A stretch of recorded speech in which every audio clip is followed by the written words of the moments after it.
नमस्कार दोस्तों, आपका स्वागत करता हूं इस YouTube चैनल SSC टोटल पर। दोस्तों आज हम लोग रीजनिंग की पार्ट नंबर 1 को देखने वाले हैं और इस वाले पार्ट के अंदर आज हम लोग रीजनिंग के अलग अलग प्रकार के 10 इम्पोर्टेंट प्रश्न को देखेंगे और सभी प्रश्न को एकदम शॉर्ट ट्रिक के साथ सॉल्व करेंगे। तो आप लोग वीडियो में हमारे साथ अंत तक जरूर बने रहिएगा और सभी प्रश्न को पहले आप लोग खुद से ज़रूर सॉल्व करने की कोशिश कीजिएगा और आप लोग कमेंट करके बतलाइएगा 10 प्रश्न में से आप लोग कितने प्रश्न को खुद से सॉल्व किए हो। तो चलिए हम लोग 1 नंबर क्वेश्चन की ओर चलते हैं।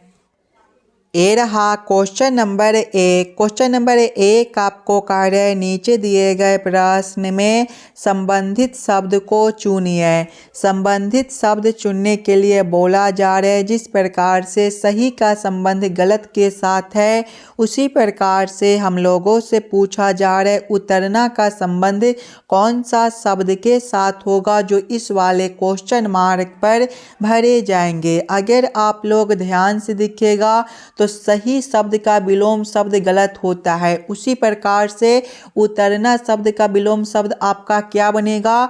तो उतरना शब्द का जो विलोम शब्द होता है वो आपका डूबना होता है। डूबना आपका कौन सा ऑप्शन में दिया गया है, तो डूबना ऑप्शन नंबर बी में दिया गया है जो कि हमारा सही उत्तर बनता है। चलिए अगले प्रश्न की ओर हम लोग चलेंगे, क्वेश्चन नंबर 2 की ओर। ये रहा क्वेश्चन नंबर 2। क्वेश्चन नंबर 2 आपको कह रहा है नीचे दिए गए प्रश्न में संबंधित संख्या को चुनिए। इस बार आपको संबंधित संख्या चुनने के लिए बोला जा रहा है जिस प्रकार से 5 का संबंध 130 के साथ है उसी प्रकार से हम लोगों से पूछा जा रहा है 6 का संबंध कौन सा संख्या के साथ होगा जो इस वाले क्वेश्चन मार्क पर भरे जाएंगे। सबसे पहले हम लोगों को क्या करना है, तो 5 से 130 लाना है। एकदम आसान सा प्रश्न है। अगर आप लोग ध्यान से देखिएगा 130 को, तो 130 क्या है दोस्तों, 5 का क्यूब प्लस 5 है। 5 का क्यूब करेंगे तो 125 और 125 प्लस 5 करने पर आपका 130 बनता है। उसी प्रकार से आगे संख्या 6 है। यहाँ पर देखिए संख्या 5 था तो 5 के क्यूब प्लस 5 किए थे, यहाँ पर संख्या 6 है तो हम लोग क्या करेंगे 6 के क्यूब प्लस 6 करेंगे। 6 का क्यूब कितना होता है, तो आपका 216 होता है। 216 प्लस 6 करने पर जो है आपका 222 बनेगा। 222 ऑप्शन नंबर सी में दिया गया है जो कि हमारा सही उत्तर हो जाएगा। इस वाले क्वेश्चन मार्क पर आपका 222 भरा जाएगा। चलिए अगले प्रश्न की ओर हम लोग चलेंगे, क्वेश्चन नंबर 3 की ओर। ये रहा क्वेश्चन नंबर 3। क्वेश्चन नंबर 3 आपको कह रहा है लुप्त संख्या ज्ञात करें। यहाँ पर एक क्वेश्चन मार्क दिया गया है, इस वाले क्वेश्चन मार्क पर कौन सा संख्या भरा जाएगा ये हम लोगों से पूछ रहा है। ये भी प्रश्न एकदम आसान सा प्रश्न है। अगर आप लोग ध्यान से देखिएगा प्रश्न को तो इस वाले लाइन से देखिए आपका बड़ा बड़ा संख्या दिया गया है। 216 है, 16 है और 49 है। दोस्तों 216 क्या होता है, तो आपका 6 के पावर 3 होता है। और ध्यान से देखिएगा तो नीचे वाला संख्या 6 है और इससे ऊपर वाला संख्या 3 है, यानी कि पहला संख्या का जो है पावर जो है दूसरा संख्या कर दिया गया। जैसे पहला संख्या 6 है, दूसरा संख्या 3 है तो 6 के पावर 3। आगे देखिएगा 2 और 4 है। अगर हम लोग 2 के पावर 4 करते हैं तो हमारा 16 बनता है, यानी कि पहला संख्या 2 है और दूसरा संख्या 4 है तो 2 के पावर 4 कर दिया गया है। उसी प्रकार से आगे देखिएगा तो 49 है। 49 ये आपका 7 का स्क्वायर होता है, यहाँ पर 7 है, यानी कि दूसरा संख्या आपका 2 बनेगा, तभी तो 7 के पावर 2 जो है आपका 49 बनेगा। यानी कि इस वाले क्वेश्चन मार्क पर आपका 2 भरा जाएगा। 2 ऑप्शन नंबर सी में दिया गया है जो कि हमारा सही उत्तर बनता है। चलिए अगले प्रश्न की ओर हम लोग चलेंगे, क्वेश्चन नंबर 4 की ओर। ये रहा क्वेश्चन नंबर 4। क्वेश्चन नंबर 4 आपको कह रहा है एल और एम बहनें हैं, पी एल का पति है, ओ एम का पति है, क्यू एम और ओ का पुत्र है, तो एल और क्यू का क्या संबंध है। ये जो प्रश्न है ब्लड रिलेशन से रिलेटेड प्रश्न है, तो पहले आप लोग प्रश्न को ध्यान से पढ़िएगा और समझने की कोशिश कीजिएगा।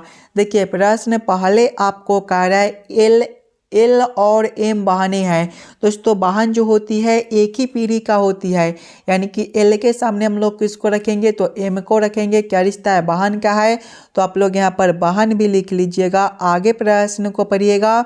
आगे प्रश्न आपको कह रहा है पी एल का पति है, पति भी एक ही पीढ़ी का होता है, यानी कि एल के सामने हम लोग पी को भी रखेंगे। क्या रिश्ता है, पति का है, तो आप लोग यहाँ पर पति भी लिख लीजिएगा। आगे प्रश्न को पढ़िएगा। ओ एम का पति है, ओ कौन है तो एम का पति है, पति एक ही पीढ़ी का होता है, यानी कि एम के सामने ओ को रखेंगे। क्या रिश्ता है, यहाँ पर भी पति का रिश्ता है, तो आप लोग पति लिख लीजिएगा। आगे प्रश्न को पढ़िएगा।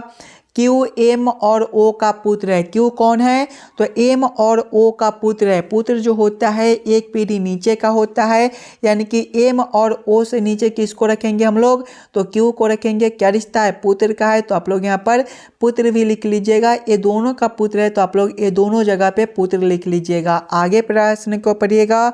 आगे प्रश्न आप लोगों से पूछ रहा है एल और क्यू का क्या संबंध है। देखिए ये दोनों का रिश्ता आप लोगों से पूछ रहा है। अगर आप लोग ध्यान से देखिएगा तो एल जो है एम का बहन है, एल का बहन कौन है तो एम है, और एम का पुत्र क्यू है, यानी कि आपके बहन का पुत्र आपका कौन लगेगा तो आपके बहन का जो पुत्र है वो आपका भांजा लगेगा। यानी कि यहाँ पर जो रिश्ता बनता है वो आपका भांजा का बनता है। भांजा कौन सा ऑप्शन में दिया गया है, भांजा ऑप्शन नंबर सी में दिया गया है, जो कि हमारा सही उत्तर हो जाएगा। चलिए अगले प्रश्न की ओर हम लोग चलेंगे, क्वेश्चन नंबर 5 की ओर।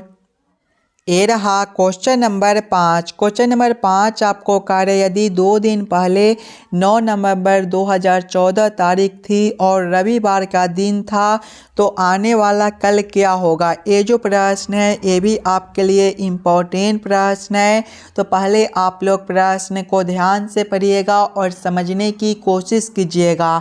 देखिए प्रश्न आपको कह रहा है यदि 2 दिन पहले 9 नवंबर 2014 तारीख थी, 2 दिन पहले, यानी कि आज का दिन कौन हो जाएगा तो 2 दिन हम लोग जोड़ देंगे, यानी कि 11 नवंबर 2014 हो जाएगा। आगे प्रश्न को पढ़िएगा। और रविवार का दिन था, यानी कि रविवार में भी हम लोग 2 दिन जोड़ेंगे, तो रविवार प्लस 2 करने पर जो है वो आपका मंगलवार बनेगा, तो आप लोग यहाँ पर मंगलवार भी लिख लीजिएगा, ताकि प्रश्न को सॉल्व करने और समझने में आपको जो है आसानी हो जाए। ये आज का दिन है, ये जो है आपका आज का दिन है। आगे प्रश्न को पढ़िएगा। तो आने वाला कल क्या होगा, आने वाला कल जो है वो आपका 11 नवंबर है, तो 12 नवंबर हो जाएगा, 2014 है तो 2014 ही रहेगा। और मंगलवार में भी आपका एक दिन बढ़ जाएगा, यानी कि ये जो है आपका बुधवार दिन बन जाएगा। बुधवार कौन सा ऑप्शन में दिया गया, ध्यान से देखिएगा। 12 नवंबर बुधवार कौन सा दिया गया है ऑप्शन में, तो 12 नवंबर देखिएगा, 12 नवंबर 2014 बुधवार ऑप्शन नंबर डी में दिया गया है, जो कि हमारा सही उत्तर बनता है। चलिए अगले प्रश्न की ओर हम लोग चलेंगे, क्वेश्चन नंबर 6 की ओर। ये रहा क्वेश्चन नंबर 6। क्वेश्चन नंबर 6 आपको कह रहा है ए बी सी डी और ई 5 मित्र है। ए छोटा है कद में बी से, किंतु ई से लंबा है। सी सबसे लंबा है, डी थोड़ा छोटा है बी से, किंतु ए से लंबा है। सबसे छोटा कौन है। इस वाले प्रश्न को भी पहले आप लोग ध्यान से पढ़िएगा और समझने की कोशिश कीजिएगा। ये भी प्रश्न एकदम आसान सा प्रश्न है। देखिए प्रश्न पहले आपको कह रहा है ए बी सी डी और ई 5 मित्र है। ए छोटा है कद में बी से, ए जो है छोटा है कद में बी से, यानी कि ए से ऊपर हम लोग किसको रखेंगे तो ए से ऊपर हम लोग बी को रखेंगे। आगे प्रश्न को पढ़िएगा। ए छोटा है कद में बी से, किंतु ई से लंबा है। ई से लंबा कौन है तो ए, यानी कि ए से नीचे किसको रखेंगे हम लोग तो ई को रखेंगे। आगे प्रश्न को पढ़िएगा। सी सबसे लंबा है, यानी कि सी जो है आपका सबसे ऊपर हो जाएगा। आगे प्रश्न को पढ़िएगा। डी थोड़ा छोटा है बी से, डी जो है थोड़ा छोटा है किससे, तो बी से, यानी कि बी से नीचे कौन हो जाएगा, तो आपका डी हो जाएगा। आगे प्रश्न को पढ़िएगा, किंतु ए से लंबा है, डी जो है थोड़ा छोटा है बी से, किंतु ए से लंबा, यानी कि बी और ए के बीच में जो है आपका डी बनेगा। आगे प्रश्न को पढ़िएगा, आगे प्रश्न आप लोगों से पूछ रहा है सबसे छोटा कौन है, तो सबसे नीचे आपका ई है, यानी कि सबसे छोटा आपका ई बनता है। ई ऑप्शन नंबर डी में दिया गया है, जो कि हमारा सही उत्तर हो जाएगा। चलिए अगले प्रश्न की ओर हम लोग चलेंगे, क्वेश्चन नंबर 7 की ओर। ये रहा क्वेश्चन नंबर 7। क्वेश्चन नंबर 7 जो है ये आपका वेन आरेख, वेन डायग्राम से रिलेटेड प्रश्न है।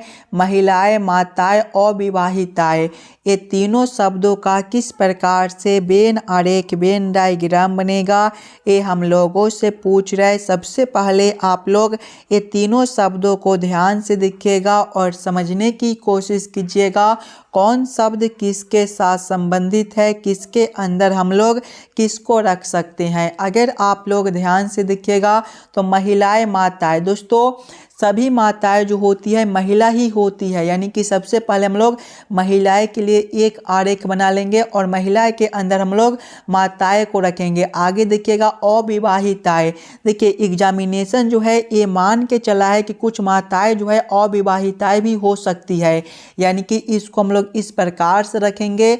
इस प्रकार का वेन आरेख, Venn diagram option number D में दिया गया है, जो कि हमारा सही उत्तर बनता है। चलिए अगले प्रश्न की ओर हम लोग चलेंगे, क्वेश्चन नंबर 8 की ओर। ये रहा क्वेश्चन नंबर 8। क्वेश्चन नंबर 8 आपको कह रहे हैं नीचे दिए गए श्रृंखला को पूरा करें। ये जो प्रश्न है श्रृंखला सीरीज से रिलेटेड प्रश्न है। एक श्रृंखला सीरीज दिया गया है और यहाँ पर एक क्वेश्चन मार्क है। इस वाले क्वेश्चन मार्क पर कौन सा संख्या भरा जाएगा, ये हम लोगों से पूछ रहा है। अगर आप लोग ध्यान से देखिएगा श्रृंखला सीरीज को, तो 14 के आगे 18 है। अगर हम लोग 14 + 4 करते हैं तो हमारा 18 बनता है, आगे 21 है। 18 + 3 करने पर 21 बनता है, आगे 25 है। 21 + 4 करने पर 25 बनता है, आगे आपका 28 है। प्लस 25 + 3 करने पर 28 बनता है और आगे क्वेश्चन मार्क है। ध्यान से देखिएगा तो +4 + 3 +4 +3, यानी कि एक बार +4 करता है तो एक बार +3 करता है। यहाँ पर +3 है, यानी कि अगला अंतर +4 का बनेगा। 28 + 4 आपका 32 हो जाएगा। 32 ऑप्शन नंबर ए में दिया गया है, जो कि हमारा सही उत्तर बनता है। चलिए अगले प्रश्न की ओर हम लोग चलेंगे, क्वेश्चन नंबर 9 की ओर। ये रहा क्वेश्चन नंबर 9। क्वेश्चन नंबर 9 आपको कह रहे हैं नीचे एक घन की 2 अवस्थाएं दर्शाई गई है, अक्षर बी के विपरीत फलक पर कौन सा अक्षर होगा। दोस्तों यहाँ पर एक ही पासे के 2 अलग अलग स्थितियों को दर्शाया गया है और आप लोगों से पूछा जा रहा है अक्षर बी के विपरीत कौन सा अक्षर बनेगा। अगर आप लोग ध्यान से देखिएगा ये दोनों पासे को, तो इसमें देखिएगा तो एन जो है आपका कॉमन अक्षर दिया गया है और जब भी 2 पासे के एक अक्षर समान हो तो हम लोग क्या करते हैं कि घड़ी के विपरीत दिशा में फिर अक्षर को, बगल वाले अक्षर को देखते हैं, यानी कि एन के बगल वाले अक्षर को हम लोग घड़ी के विपरीत दिशा में देखेंगे। यहाँ पर एन है तो एन के बगल वाले अक्षर को घड़ी के विपरीत दिशा में देखिएगा तो बी और आपका एस है, यानी कि बी और एस है तो बी और एस को हम लोग इस प्रकार से लिखेंगे। इसमें देखिए एन आपका यहाँ पर है तो एन के सामने एन को रखेंगे और घड़ी के विपरीत दिशा में देखेंगे, यानी कि इस प्रकार से देखेंगे तो आपका क्यू और टी है। क्यू और टी है, यहाँ पर देखिएगा तो बी का जो विपरीत है वो आपका क्यू बन जाता है और एस का विपरीत टी। बी का विपरीत हम लोगों से पूछे तो बी का विपरीत निकलकर आपका क्यू आता है। क्यू ऑप्शन नंबर ए में दिया गया है, जो कि हमारा सही उत्तर हो जाएगा। चलिए अगले प्रश्न की ओर हम लोग चलेंगे, क्वेश्चन नंबर 10 की ओर। ये रहा क्वेश्चन नंबर 10। क्वेश्चन नंबर 10 आपको कह रहा है नीचे दिए हुए चित्र में कितने त्रिकोण हैं, नीचे दिए हुए चित्र में कितने त्रिकोण हैं, इस वाले चित्र में टोटल कितना ट्रायंगल त्रिभुज बनता है, ये हम लोगों से पूछ रहे। अगर आप लोग ध्यान से दिखेगा तो पहला त्रिभुज ए हो जाएगा, दूसरा ए बनेगा, तीसरा ए बनेगा, चौथा आपका ए बनेगा और पांचवा जो है वो आपका यहाँ से लेकर यहाँ तक एक बनता है, आपका पांचवा हो जाएगा। उसी प्रकार से छठा आपका ए वाला हो जाएगा। और आप लोग सातवें चित्र को देखिएगा तो सातवां जो है वो आपका यहाँ से लेकर यहाँ तक एक बनता है, ये जो है आपका सातवां हो जाएगा। यानी कि इस वाले आकृति के अंदर आपका टोटल 7 ट्रायंगल त्रिभुज बनता है। 7 ऑप्शन नंबर ए में दिया गया है, जो कि हमारा सही उत्तर हो जाएगा। आशा करता हूं दोस्तों आप लोग सभी प्रश्न को बढ़िया से समझ गए होंगे। अगर आपको किसी भी प्रश्न में कहीं पर भी कोई दिक्कत हो तो हमें ज़रूर कमेंट करके बतलाइएगा। चलिए हम लोग मिलते हैं आपसे अगले वीडियो में।